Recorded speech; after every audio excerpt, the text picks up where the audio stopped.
Donc, on va commencer par l'état des lieux. Nous rentrons après les vacances un peu longues pour certains, pour beaucoup n'ont pas mis pied à l'école depuis des mois et des mois.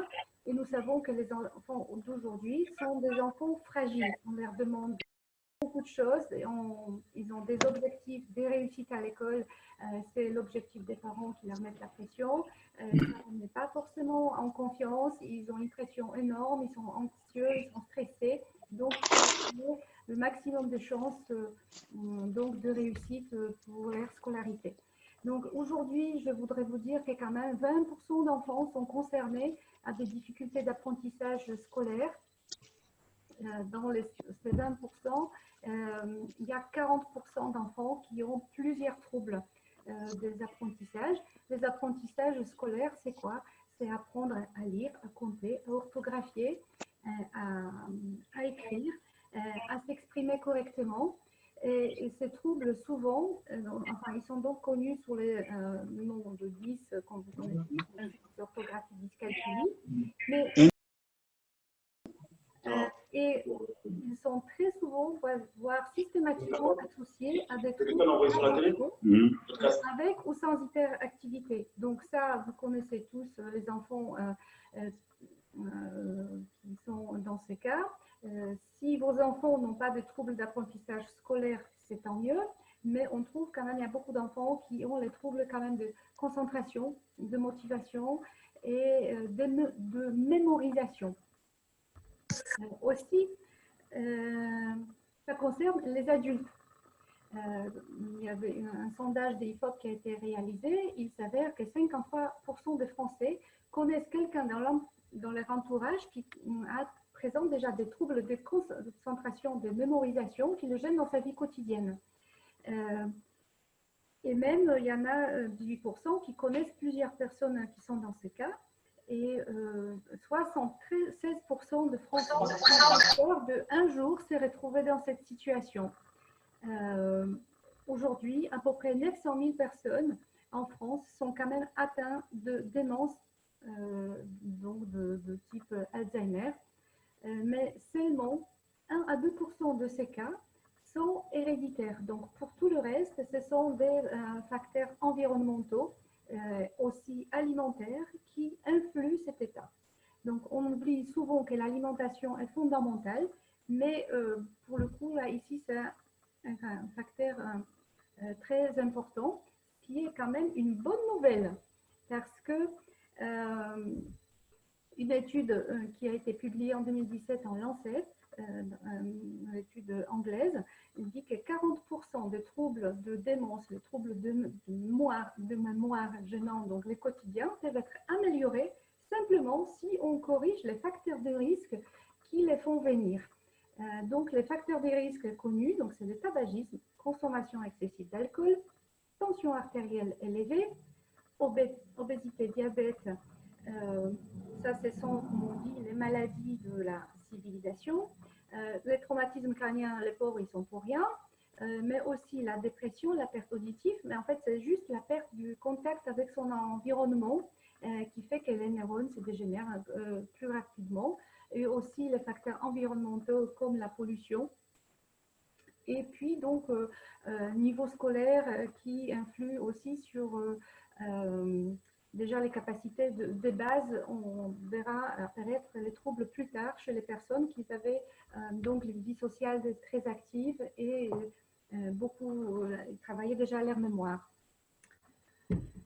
Donc, notre alimentation intervient ici de façon très importante, parce qu'en fonction de ce qu'on mange, donc on a un équilibre nutritionnel, on apporte au corps tous les éléments nutritionnels dont il a besoin, mais si on apporte tout au corps dont il a besoin, pourquoi il est programmé génétiquement pour fonctionner correctement, eh bien, une fonction sera aussi optimale. Donc ici, ça sera une fonction donc cérébrale, de mémorisation, de concentration, de réussite scolaire, d'apprentissage, qui est primordial, donc qui sera préservé, il pourra fonctionner au mieux.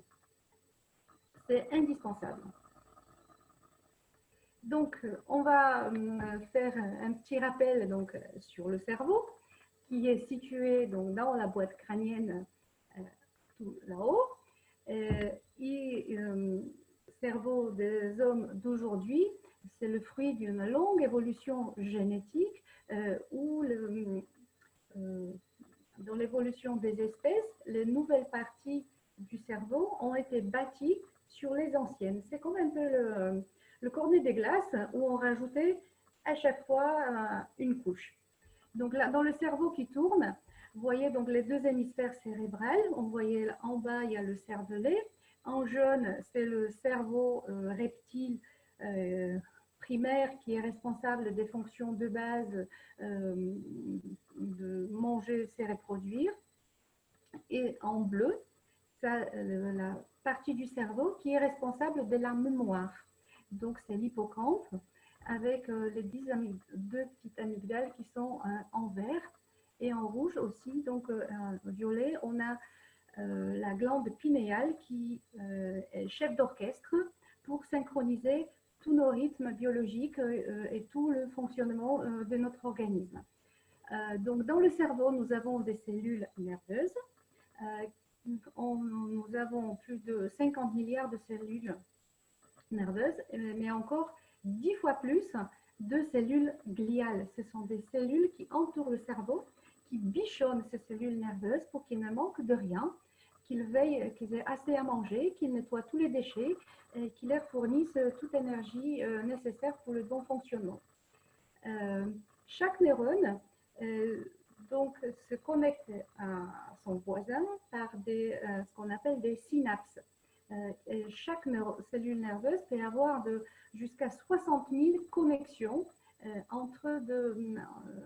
avec d'autres neurones et ce qu'on appelle la plasticité cérébrale, parce que rien n'est fichu dans le cerveau. Il y a d'autres parties du cerveau qui sont prêtes à reprendre la fonction qu'on a perdue lors d'un accident ou un trouble de développement. Donc, c'est jusqu'à tout au long de la vie, cette fonction peut être préservée. Le cerveau ne pèse que 1,3 kg, qui fait 2% de notre corps, mais il est composé de 60% du gras, 56% de la masse sèche. Et quand on le prend comme ça, sorti de sa boîte crânienne, il est principalement composé de l'eau. 60% du cerveau nature, il est composé d'eau. Voilà. Donc l'énergie, attendez, il me manque un diapo bon, tant pis. Je vous ai déjà expliqué sur le neurone. Donc, voilà. Et donc les cellules nerveuses ne carburent qu'au glucose. Donc 99% de l'énergie indispensable pour le fonctionnement des neurones est fruit donc de l'oxydation du glucose.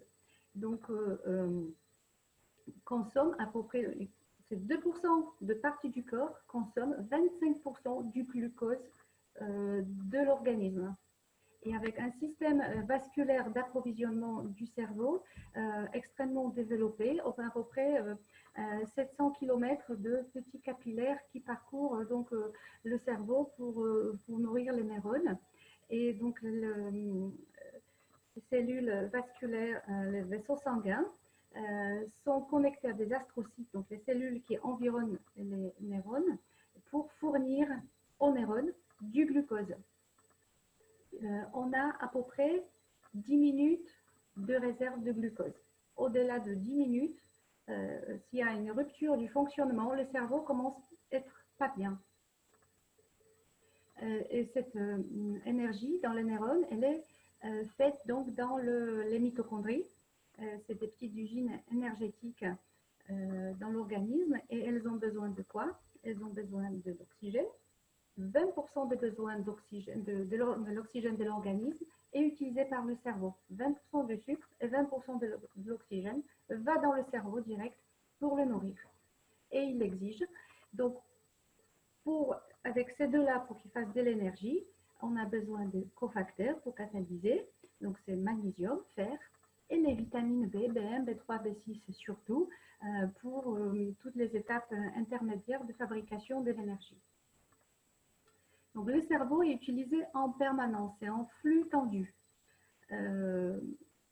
Dès qu'il y a une baisse d'arrivage du sucre dans le cerveau, eh ben, le cerveau n'apprécie pas du tout donc il y a une baisse d'activité cérébrale et une baisse de performance cognitive et chaque travail intellectuel demande davantage d'énergie. Donc c'est pour ça que vous avez dû certainement remarquer aussi que quand on travaille, qu'on apprend des choses, qu'on a un travail intellectuel à rendre, on a envie de manger plus sucré. Eh bien, c'est normal, c'est le cerveau qui le commande parce que pour travailler, il a besoin tout simplement davantage d'énergie. Alors, on utilise à peu près 120 grammes de glucose par jour, ce qui correspond à un morceau de sucre toutes les heures. Donc, ou une tranche de pain. Donc, pour la journée, il faudrait 8 tranches de pain de 15 grammes pour satisfaire les besoins de cerveau en sucre de base, sans travail intellectuel supplémentaire. Et quand il manque du glucose, il n'est pas bien. Donc, il y a une hypoglycémie qui s'installe et le cerveau, donc, il y a le réflexe de sécrétion d'adrénaline. L'adrénaline, c'est quoi? Ça augmente l'agressivité, ça augmente hypervigilance pour aller chercher de l'énergie là où elle est stockée. Là, elle est stockée où? Elle est stockée dans la graisse. Donc, il y a le processus donc de libération d'énergie supplémentaire. Donc, on va vite fondre la graisse pour apporter au cerveau le sucre dont il a besoin. Mais ça aussi, c'est à double tranchant, puisque chez nos enfants, qui ne sont pas forcément toujours nourris avec les quantités d'énergie nécessaires, donc quand il manque du sucre dans le cerveau, ce qu'ils font, ils sont agités, ils peuvent être irritables, et ils ont du mal à se concentrer en classe, et donc ça crée après des conflits avec les parents, les profs, entre eux, etc. Il y a eu pas mal d'études qui ont été faites donc, sur l'agressivité des enfants, sur les résultats scolaires, et en particulier, je voudrais vous donc citer une qui était réalisée au Danemark, donc dans une école où il y avait beaucoup d'enfants à problème qui étaient irrités, agressifs, hyper actifs, enfin bougeaient dans tous les sens, ne m'écoutaient rien, il y avait beaucoup de bagarres. Donc ils ont supprimé les sucreries, les boissons sucrées ou les friandises et les snacks, et ils ont installé un petit déjeuner obligatoire pour tous ces écoliers, avec une nourriture plus saine, avec des sucres lents, les protéines, etc. Ils ont observé très rapidement une nette amélioration du comportement des enfants et bien meilleurs les résultats scolaires. Il y a aussi une autre étude qui a été faite, cette fois-ci dans une prison pour jeunes délinquants entre 12 et 15 ans, aux États-Unis cette fois-ci. Et justement, ils ont supprimé la machine à boissons et puis au snack. Et ils ont fait cuisiner sur place des plats complets, équilibrés, etc. Et ils se sont aperçus que les bagarres ont diminué, le comportement social de ces jeunes délinquants s'est amélioré. Ils étaient beaucoup plus ouverts à des propositions de reprendre leur scolarité. Du coup, la prison était plus propre, il y avait moins de déchets qui traînaient par terre et les jeunes, ils disaient eux-mêmes que maintenant, ils arrivent à se concentrer. Voilà, c'est ce que je voulais vous dire enfin. Donc, quand on nourrit notre cerveau avec ce dont il a besoin, il est content et nous, on est content. Donc, de quoi le cerveau a besoin pour bien fonctionner? Donc, comme je vous ai dit, majoritairement, il est fait du gras. Donc, premier aliment pour le fonctionnement du cerveau, c'est du gras pour sa construction tout simplement, parce que bon, il se renouvelle sans arrêt, donc les cellules sont tout ce qui est construit, derrière est construit avec de nouveaux matériaux pour que ce soit toujours performant. Donc, les lipides, les graisses qu'on apporte à l'organisme, ils forment donc la membrane des cellules. Donc, chaque cellule déjà dans le corps, elle est composée de double membrane lipidique. Donc, la quantité de graisse dans notre alimentation est considérable parce qu'il faut pallier pour cette structure de chaque cellule dans l'organisme. Et de quoi sont ces membranes? Elles reflètent de notre alimentation. Parce que si nous mangeons que des graisses saturées, des graisses trans ultra raffinées, donc arachides, les fritures, je sais pas, les aliments gras, beaucoup de viande, et nous mangeons peu d'acides gras comme on dit polyinsaturés végétaux ou poissons, nos membranes, elles ne seront pas fonctionnelles et donc nous pouvons déjà rencontrer, nos enfants, des difficultés déjà d'apprentissage, de comportement, etc., qui évidemment avec leur développement pourraient conduire plus tard donc, à des troubles de mémoire gênants précoces. D'accord? Donc, le rôle structurel, vous voyez la double membrane lipidique avec les gros morceaux verts, ce sont des morceaux du cholestérol hein, qui sont tankés dans cette membrane, dans cette double couche lipidique qui la stabilise. Et l'idée donc d'avoir la double couche lipidique avec acide gras polyinsaturé, ça assure la fluidité des membranes.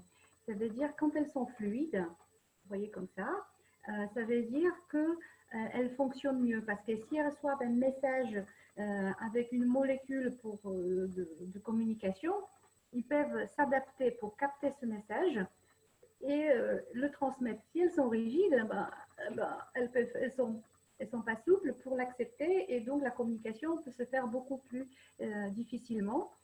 Et aussi, la myéline, qui est une couche qui enroule les neurones depuis donc, au cours de son développement postnatal, c'est un isolant électrique et elle permet aussi une rapidité de transmission de messages d'une cellule à l'autre. L'exemple de vitesse de transmission, c'est par exemple les stimuli que nous percevons quand nous touchons du chaud. Avant que ça arrive à notre conscience, nous avons déjà réussi à enlever notre main. Donc, pour vous dire la vitesse de transmission des stimuli nerveux. D'accord? Et l'acide gras le plus riche dans le cerveau, donc c'est le fameux DHA. Ça fait partie donc d'acides gras oméga 3 essentiels. Ça veut dire qu'ils doivent être apportés avec l'alimentation. Le corps ne peut pas les synthétiser. Et c'est lui-là qui garantit nos performances intellectuelles, cognitives. Hein. Donc, pour vous un petit peu donc situer les oméga 3, les oméga 6, parce que souvent c'est flou, on ne sait pas trop qui est quoi. Donc, on a besoin des deux. Mais le rapport idéal dans notre alimentation, c'est 5 oméga 6 polyinsaturés contre un oméga 3 polyinsaturé végétal. Donc, c'est acide linolénique oméga 6. Donc, c'est huile de tournesol, huile de maïs, arachide, avec lequel ils sont fabriqués donc, les produits de pro-inflammatoires. Ou dans l'alimentation, si nous n'apportons pas de précurseurs d'huile directement, l'huile de tournesol, si nous mangeons uniquement de la viande, le beurre, le fromage, nous apportons directement acide arachidonique, qui est précurseur direct de tous les dérivés pro-inflammatoires qui empoisonnent, qui sont à l'origine de nos maladies aujourd'hui, qui nous empoisonnent. D'accord? Ensuite, on a les oméga 3 végétaux, acide linolénique, le fameux ALA, qui se trouve dans l'huile de colza, noix, pourpier, et aussi dans les graines de lin. Eux, ils sont précurseurs d'acides gras EPA, DHA, ce qui peuvent être aussi apportés par alimentation avec des poissons, les crustacés. Donc, le grand pourvoyeur donc, de ces acides gras oméga 3, surtout, c'est notre cerveau et la rétine qui est à peu près, c'est la sentinelle enfin, du cerveau, c'est l'avant-poste du cerveau. Et par contre, sont responsables du côté anti-inflammatoire. Ils contrebalancent côté pro-inflammatoire des oméga-6, acide arachidonique surtout, vers le côté anti-inflammatoire. Mais il faut les deux pour faire le balancier. Donc, alimentation ancestrale de nos ancêtres, dans le corps, en fait, on avait le rapport dans l'organisme qui était proche de 1. C'était 1 acide arachidonique avec un EPA. Actuellement, donc, dans les recommandations, ces rapports doivent être inférieurs à 4. Chez les personnes qui ont des troubles métaboliques, on peut aller jusqu'au 20.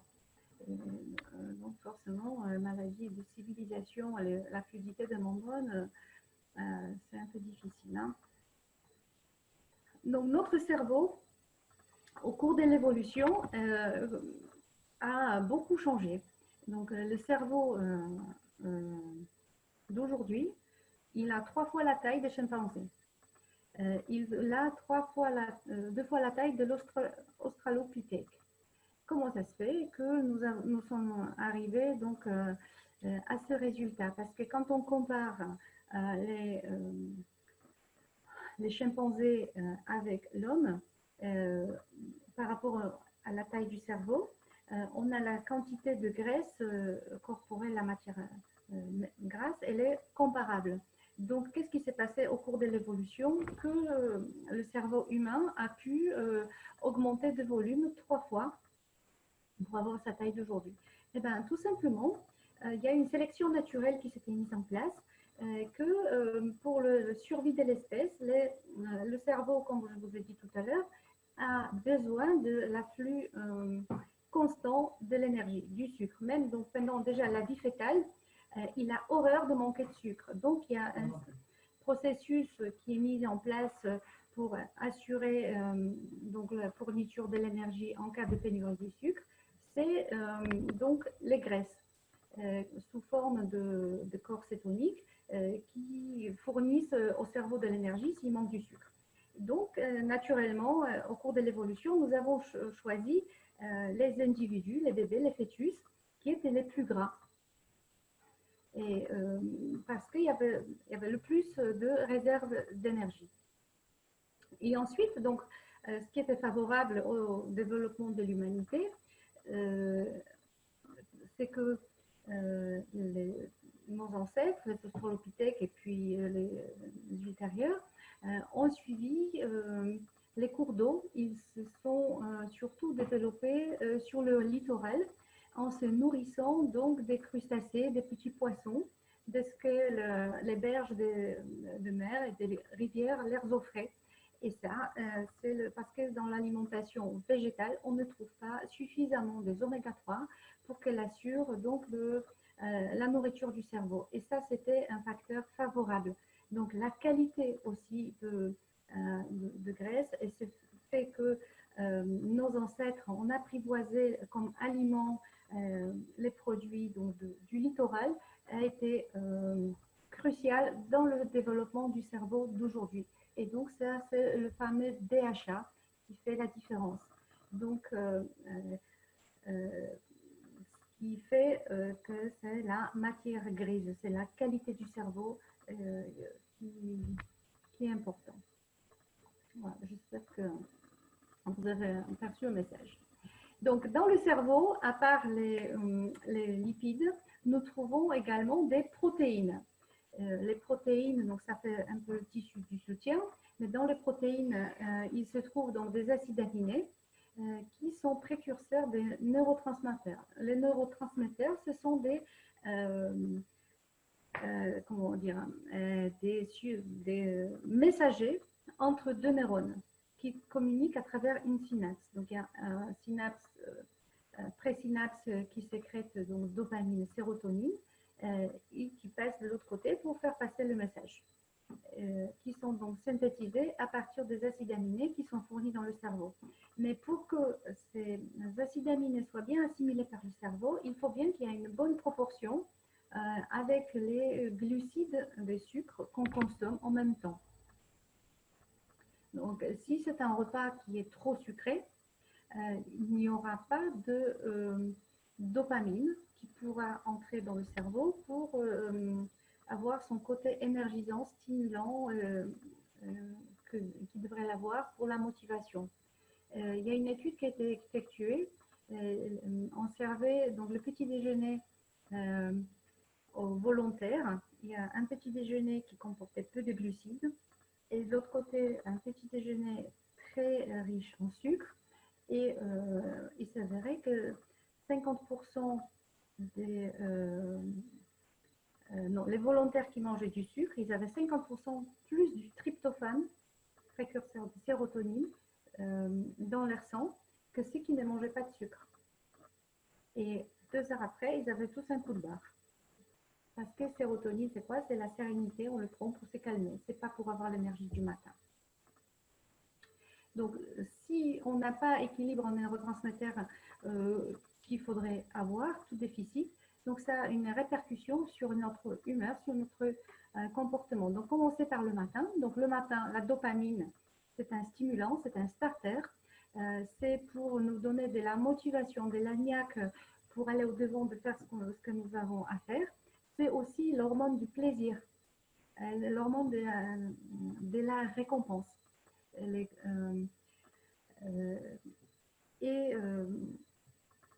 Nous avons besoin du dopamine pour bien fonctionner. Aussi de l'attention. Ensuite vient dans la journée la noradrénaline. Noradrénaline, c'est l'hormone, dans la durée, c'est le starter. C'est pas le starter, c'est la pédale de gaz pour continuer dans l'effort que nous avons entamé le matin. Et donc ça aboutit sur persistance de la concentration tout au long de la journée, à notre vigilance dans la journée, et puis l'énergie que nous gardons. Si nous manquons donc de la sérotonine le soir, ça influe donc sur l'anxiété, sur les troubles, donc les compulsions alimentaires, vous les connaissez bien, mais en fait, ce n'est rien d'autre, c'est juste de l'automédication, puisque le sucre favorise le passage du tryptophane dans le sang et dans le cerveau, ben, on en fait de la sérotonine, donc c'est pour se calmer. Sauf que dans certains troubles de comportement alimentaire, c'est complètement désynchronisé et puis donc ils ont perdu les signalements circadiens, matin, soir, etc. Voilà. Et puis donc, on a besoin aussi des micronutriments. On a besoin de vitamines comme le fer.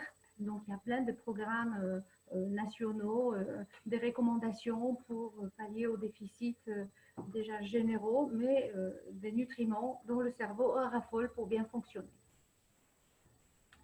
Donc là, je vous ai parlé déjà tout à l'heure du fer, de vitamine D, mais aussi il y a le cuivre, il y a le zinc qui est indispensable, qui sont des cofacteurs donc, pour la synthèse de l'énergie et aussi pour la synthèse des neuromédiateurs pour la transmission donc, de messages. Mais pour garder le cerveau en forme, les tissus environnants, les microglies, ils ont besoin également des polyphénols. Bon, là, c'est le petit carré de chocolat pour les polyphénols du chocolat, mais aussi comme resveratrol, comme génistéine du soja, comme tous les fruits et légumes qui en contiennent. Donc, notre cerveau aussi est habitué à fonctionner sur 24 heures. Donc, ça s'appelle donc le cycle circadien, dont le chef d'orchestre, quand je vous ai dit, c'est la glande pinéale. Et c'est pour ça, ça influence donc le fonctionnement et tous les rythmes biologiques. Donc déjà, veille, sommeil, mais la prise alimentaire, ça va avec, parce que chaque organe a sa fonction dans l'organisme et ses horaires auxquels il fonctionne au mieux, auxquels donc il récupère après une journée de travail. Donc par exemple, le foie et le cerveau se reposent la nuit. Donc, on a besoin d'un bon sommeil pour que ces deux organes puissent récupérer, que le matin, nous soyons à nouveau pleins d'énergie et que nous ayons les batteries chargées. Voilà. qu'est-ce qu'on doit manger? Donc, il faut qu'on ait 4 repas par jour. Le matin, ça sera plutôt petit déjeuner, ne pas sauter de petit déjeuner. Il doit être plutôt protéiné, plus énergétique, sans sucre rapide. Le repas de midi. Le goûter pour nos enfants, c'est un repas à part entière. Il ne faut pas oublier. Ils sont en pleine croissance, ils en ont besoin. Ils ont passé la journée à l'école et ils en ont vraiment besoin. Et le soir, donc c'est la convivialité, retrouvailles en famille. Mais le repas ne doit pas être très lourd, il doit être plutôt riche en végétaux pour favoriser donc, le sucre lent, pour favoriser justement la voie de sérotonine pour mieux dormir. Donc le petit déjeuner, ce que ça veut dire, le petit déjeuner en fait c'est le repas, premier repas de la journée. Ça vient en anglais, ça veut dire rompre le jeûne. Donc important c'est de ne pas le sauter. Donc quand on a jeûné pendant 12 heures d'affilée, il ne faut pas commencer la journée par un jus de fruits ou un croissant ou des céréales sans valeur. Il faut apporter au corps donc les nutriments essentiels, donc au moins 3 des 4 catégories d'aliments que vous voyez ici. Donc c'est les laitages, c'est des protéines. Ça peut être aussi sous forme donc, enfin jambon par exemple, des œufs, les glucides complets. Et il ne faut pas que ça soit du pain blanc, hein, c'est dimanche, mais autrement des glucides complets. Évidemment, pas un fruit, c'est mieux qu'un jus de fruit, hein, parce que ça contient aussi des fibres, et ce qui fait que le fruit garde toutes ses capacités, toutes ses propriétés, plutôt qu'un jus de fruit, qui c'est juste du sucre extrait du fruit. Ne pas oublier le goûter pour la sérénité. Donc des protéines, par exemple, sous forme de laitage, parce que le petit lait est très riche en tryptophane, donc ça va avec des glucides, du pain complet ou des céréales complètes, quelques graines sont excellentes, donc il apporte des bonnes grasses en oméga 3. Ça favorise donc le calme après une journée agitée à l'école et ça permet de bien préparer le soir, donc la bonne nuit. Et il ne faut pas oublier que la sérotonine est également précurseur de mélatonine. Donc, si nous manquons du sérotonine, il n'y a pas de quoi faire de la mélatonine. Donc, pour avoir une bonne nuit, c'est essentiel. Donc, toutes ces recommandations, finalement, quand on les regroupe, on a l'alimentation de type méditerranéenne, le modèle crétois qui fait aujourd'hui les meilleures recommandations en matière d'alimentation. Donc, qu'est-ce qu'on a qui est ici aussi exceptionnel? Donc, c'est des glucides complets, davantage du pain complet, davantage de légumes, midi et soir, donc à volonté, frais, bio de préférence et de saison. Davantage de poissons, 3 fois par semaine si possible, moins de viande rouge remplacée par de volaille. Pas de jour sans un fruit, voire 2. Il vaut mieux manger mieux gras que moins gras parce que les graisses, il ne faut pas oublier, c'est quand même 30% de la ration calorique quotidienne, mais mettre plutôt la margarine de colza plutôt que le beurre ou la crème fraîche en petite quantité de temps en temps. Et donc l'huile de colza riche en oméga 3. Il y a aussi l'huile de lin, l'huile de noix, donc on peut faire tourner ensuite dans notre cuisine. Hop. Précédente. Voilà. Donc l'assiette optimale, donc comment maintenant goupiller tout ça? Premièrement, dans notre alimentation optimale parfaite, donc les matières grasses, c'est ça qui nous contient plus le cerveau, donc c'est mieux gras, plus d'oméga 3 végétaux, d'oméga 3, donc c'est huile de colza, huile de noix, l'huile de lin ou graines de lin moulues aussi, c'est excellent. Ça apporte en plus des fibres, tous les micronutriments, un petit peu de protéines. Pour avoir donc la ration oméga 6, oméga 3 favorable, donc il faut en manger tous les jours. Les noix comme ça, les fruits secs à coque sont excellents pour fin de journée pour apporter tous les nutriments nécessaires et éviter donc les oméga 3 style acide arachidonique qu'on trouve dans les cacahuètes, dans le beurre et dans les viandes. Évidemment, la meilleure densité nutritionnelle, éviter donc les calories vides, remplacer le pain blanc par du pain complet, plutôt un fruit qu'un jus de fruits, et le plus de fruits et légumes, vraiment produits complets, non raffinés. C'est en particulier pour les céréales le matin, c'est vraiment très compliqué. Les miel pops et les chocs à pic, c'est vraiment pas bon pour l'alimentation des enfants. Hein. Ça les rapporte rien. C'est que des calories vides au sucre et 1 heure, 2 heures après, ils sont tous en hypoglycémie et ils ont du mal à se concentrer à l'école. C'est vraiment très difficile de leur faire classe parce qu'ils sont agités, ils n'arrivent pas à tenir. Donc je pense que vous aussi, si vous, après un repas hyperglucidique, vous voyez que 1 heure, 2 heures après, vous avez une hypoglycémie, que la vigilance baisse, qu'on n'a plus envie de faire des efforts. Donc tout simplement, notre cerveau manque du sucre. Le fait de manger des glucides complets, ça fait diffuser le sucre, pas en bolus rapide, mais de façon beaucoup plus homogène, répartie dans le temps, qui nous permet de tenir jusqu'au repas de midi. Voire, si la pause entre le petit déjeuner et le repas de midi est trop longue, prévoir une collation avec un sucre lent, faire une tartine pour l'enfant avec le sucre complet. Voilà.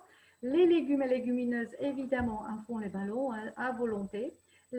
À peu près le repère mangé dans la journée en fruits et légumes, on devrait manger chacun 2 poignées pleines comme ça de fruits et légumes. Donc 2 légumes pour un fruit, mais en volume dans la journée, ça devrait correspondre à peu près à ça. Donc si on a mangé ça, c'est bon, on a eu notre dose minimale de légumes et de légumineuses. Légumineuses, il ne faut pas oublier, ce sont des protéines végétales. Donc, dans la journée, s'il y a une activité au travail intense, donc il faut en mettre dans son assiette. Et surtout, les protéines végétales pour le soir, parce que ça fournit aussi des glucides lents et des protéines végétales de bonne qualité, donc pour remplacer la viande.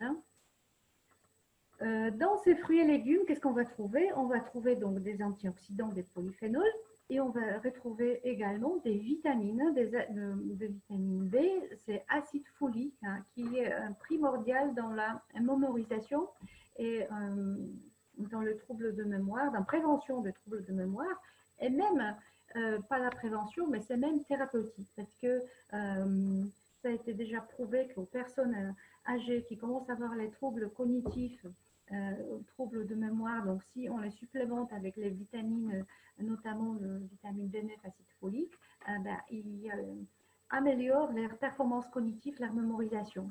Et on les trouve donc dans les légumes verts, dans les feuilles vertes du cresson, des épinards, mais on les trouve aussi dans le basilic, coriandre, et qu'est-ce qu'il y a d'autre? Persil. Voilà, donc ça, c'est vraiment on devrait manger 100 grammes de persil par jour pour avoir la dose d'acide folique quotidienne. Bon, c'est difficile à réaliser en pratique, mais c'est à peu près ce qu'il faudrait. Et aussi, il y a pas mal de folates qu'on trouve dans le foie parce que c'est un carrefour métabolique et donc il l'utilise beaucoup pour son métabolisme. Donc c'est pour ça on peut en trouver également là-bas. Donc, mois de septembre arrive. Qu'est-ce que nous allons manger? Et bien voilà, le marché de septembre. Donc, nous avons les fruits et légumes de saison. Donc, nous allons avoir donc, du fenouil, des blés, des choux-fleurs, encore des poivrons, des courgettes en fin de saison, un peu d'aubergine. Mais il y a les betteraves qui commencent à réapparaître, encore des tomates, une nouvelle poussée peut-être d'haricots verts. Et dans les fruits, donc, nous avons des baies colorées, surtout rouges. Donc, il y a le raisin qui commence à apparaître. Bon, il y a encore un peu de myrtille, groseille, framboise. Il y a aussi donc le mirabelle, figue de saison. Donc, faites plein d'antioxydants, plein de vitamines. Myrtille contient également du DHA, hein, des oméga 3, donc en petite quantité, mais qui n'est pas négligeable. Bon, nous, dans le sud, ici, myrtille, c'est pas trop la région, mais ceux qui habitent peut-être dans le nord, ils ont plus de facilité à avoir des myrtilles de bonne qualité. Voilà ce que je voulais vous dire. Ensuite, Il ne faut pas se gêner pour mettre dans les plats des épices qui donnent de la saveur, qui relèvent le goût donc, de nos nutriments. On a besoin de moins de sel pour que ça soit goûteux et bon. Et les enfants, si on les habitue depuis tout petit à cette alimentation, ils vont la trouver sûrement délicieuse. Quand ils seront plus grands, ils auront beaucoup plus de facilité pour avoir une alimentation équilibrée quand ils seront grands. Donc, respecter le rythme de repas, donc la chronobiologie. Donc, le matin, protéiné, matin, midi, plutôt pour favoriser la voie des catécholamines, donc qui sont la dopamine, noradrénaline et adrénaline, pour avoir de la niaque, l'énergie pour la journée. Et le soir, un petit frein par la sérotonine pour préparer une nuit paisible. Donc, ça sera plutôt le goûter avec les sucres lents et puis donc le repas du soir aussi riche plutôt en légumineuses plutôt qu'en viande. Il ne faut pas oublier également des choses qui sont très importantes. Donc, pour se détendre, il faut donc penser à la gestion du stress, à la méditation, à l'activité physique, au sourire. Ça fait déstresser, ça relâche les muscles et ça fait du bien à l'âme. Aussi l'activité physique, 30 minutes par jour, c'est idéal pour tout le monde. 10 000 pas par jour, ça serait bien aussi. Et évidemment, le sommeil réparateur, donc qui est de qualité, surtout la première partie de la nuit, avant minuit, que notre horloge biologique se remet à zéro et pour bien repartir le matin.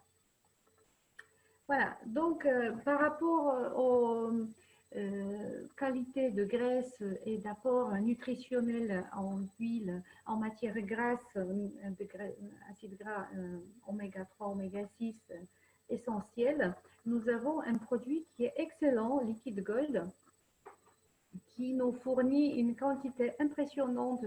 Donc, vous voyez le cocktail de 13 huiles essentielles sélectionnées par Dr Kardash, avec une proportion optimale, ce qu'ils appellent la proportion en or, qui nous fournit donc 5 oméga 6 végétaux contre un oméga 3 végétal, qui sont des précurseurs. Il n'y a pas d'huile de poisson ici, mais ce sont tous les précurseurs végétaux.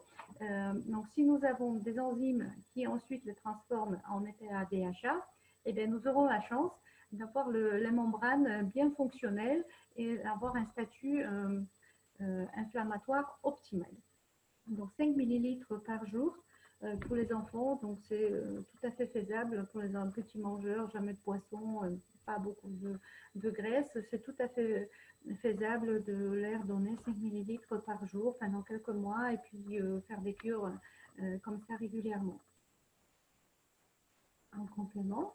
Alors, pour un petit déjeuner énergétique en forme, il y a ce qu'il faut. Donc, une portion de Be Crunchy, ça apporte des glucides longs, complexes, de bonne qualité, avec plein d'antioxydants et de vitamines pour tenir la matinée avec, par exemple, un bol de lait ou un yaourt.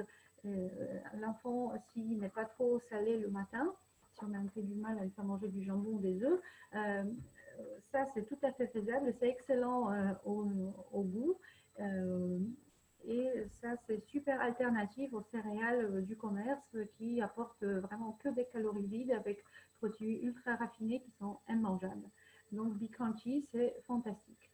En plus, les céréales sont enrobées du miel, ce qui relève encore le goût. Le côté miel, donc ça donne un peu de la résistance au corps en plus. Donc, pour le goûter, la collation de 10 heures, si vraiment il y a une rude journée avec beaucoup de sollicitations, ou un goûter à la sortie de l'école ou du travail, les bars, ça c'est une super alternative aux galettes ou des snacks pas recommandables. Donc ça c'est comme les céréales de Be Crunchy, c'est version donc barres céréalières. C'est vraiment des produits qui sont excellents. Et donc, pour compléter l'apport en vitamines, en particulier donc en fer, en vitamine B9, en tous les polyphénols, il y a My Blood qui est sorti. Donc, pour nos jeunes, si vous voulez faire une cure de vitamines pour la rentrée, pour la forme, à partir de, bon, ça dépend de la taille qu'ils ont, mais à partir du collège, on peut leur donner une portion, et s'ils ont un petit gabarit, même on peut leur donner 15 millilitres par jour pendant 2-3 mois sans aucun problème pour les, justement les booster au niveau vitamines. Alors, la saison, les vacances sont finies. Pendant les vacances, nous étions censés de nous faire nos réserves en vitamine D qui fait partie de notre bouclier anti-infection hivernale, de notre immunité. Donc, les réserves que nous avons faites pendant l'été, elles vont être finies d'ici fin septembre. Donc, il faudrait prévoir supplémentation en vitamine D à partir de ce moment-là. Mais également, donc déjà, My Blood, ça va vous fournir toutes les vitamines, pas que le cerveau, mais tout l'organisme va en bénéficier. Mais maintenant, s'il y a des enfants qui ont une santé vraiment fragile, des rhinos, dès le premier coup de vent et le premier coup de froid, donc il y a une formule qui s'appelle donc Sunvital, qui fournit des phytonutriments qui boostent l'immunité, donc qui sont extraits de l'ail. Donc vous ne vous inquiétez pas, il n'y a pas de goût de l'ail, c'est juste l'extrait, hein, pas de goût. Et c'est vraiment bon, bon à boire. Hein. Donc vous pouvez déjà prévoir dès maintenant 2 mois de cure pour vos enfants fragiles pour qu'ils passent l'année scolaire sans encombre, sans trop de rhume. Surtout qu'on rentre dans une période quand même compliquée à la sortie du Covid. Donc le moindre rhume, on ne sait pas comment ça va être interprété. Les enfants, c'est vrai, a priori, sont à l'abri de cette maladie. Mais bon, les rhumes, on ne sait pas si à l'école, ils ne vont pas s'affoler. Ils vont tous se mélanger leurs microbes. Et donc, pour qu'ils aient leur bouclier antiviral, anti-infectieux, donc il faut, en plus de la bonne alimentation, ça va vraiment un bon coup de pouce. Pour les adultes, il y a un produit qui vient de sortir, un Pro Immuno qui cartonne BioLife déjà. On n'a pas encore fait beaucoup de promotions, mais déjà, les premières retombées sont très encourageantes. Ça sera l'objet du prochain Zoom dans un mois, début octobre, sur l'immunité, puisqu'on va rentrer dans l'hiver et ce sera vraiment le moment donc, de préparer notre immunité pour résister à l'hiver. Je vous en parlerai plus longuement. Mais déjà, ceux qui sont fragiles, vous avez peut-être reçu Pro Immuno. Donc, en prévention, il n'y a aucun problème de le prendre pendant toute la saison des infections. Et même dès les premiers signes de refroidissement, de rhume, de crève quelconque, vous pouvez prendre jusqu'à 4 comprimés par jour sans aucun problème pendant 2-3 jours, tant que vous allez la durée des symptômes, ça va vous sortir indemne des flammes. Et je crois que c'est tout. Donc, je vous remercie de votre attention.